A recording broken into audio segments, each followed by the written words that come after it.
Guys, ano nga po ba ang update dito kay Lovely Pet at kung paying pa rin po ba siya this year 2024? Yan po yung aalamin natin at isi-share ko sa inyo for today. Kaya naman po sana tutukan nyo tong ating buong video para kayo rin po may chance ng kumita pa PayPal, GCash or PayMaya.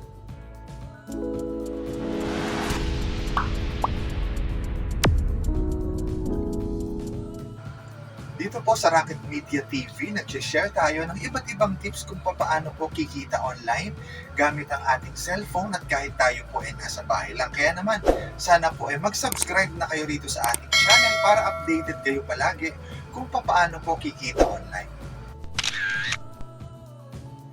Hello guys, kamusta po kayong lahat at welcome back po dito sa ating channel. For today's video, ito nga po yung bibigyan natin ng update si Lovely Pet.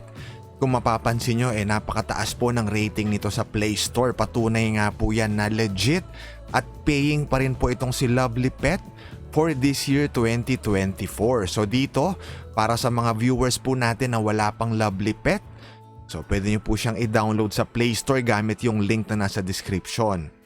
So dito, papakainin lang po natin yung ating pet. Tapos magpo-produce po siya ng mga hearts or mga points. Yan po yung kakailanganin natin para makapag-request ng payout. Huwag niyo pong kalimutan mag-input ng referral code para sa additional 1,000 points. Pwede niyo pong gamitin yung nasa description or kaya naman ilagay niyo po yung referral code niyo sa comment section para magamit po ng mga viewers natin at dumagdag sa points niyo. So eto nga po, ayan, papakainin natin ng food yung ating pet. Mapapansin nyo po, nagpo-produce siya ng hearts or equivalent po yan sa points. So i-collect lang natin yung pinoproduce po niya. Pwede nating balik-balikan yung application kasi tuloy-tuloy po yan magpo-produce.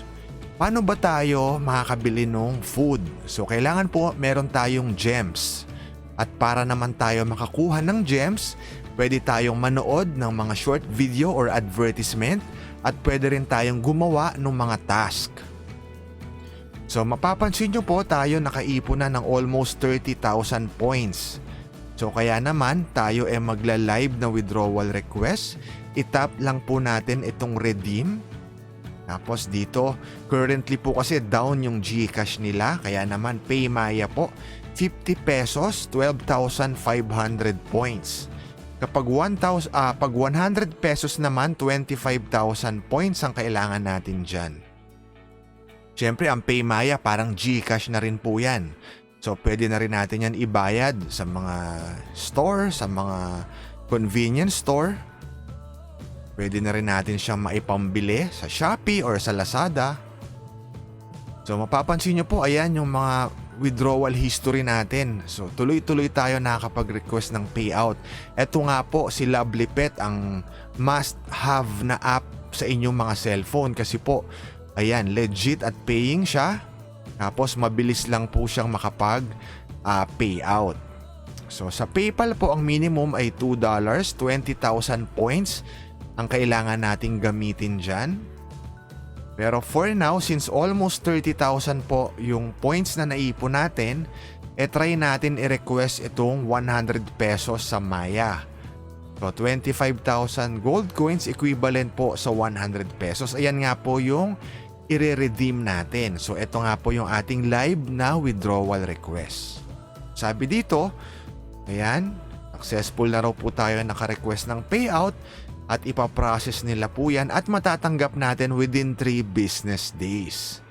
So again, kung gusto nyo po ng legit paying application, ang payout PayMaya or PayPal, bagay na bagay po ito sa inyong si Lovely Pet.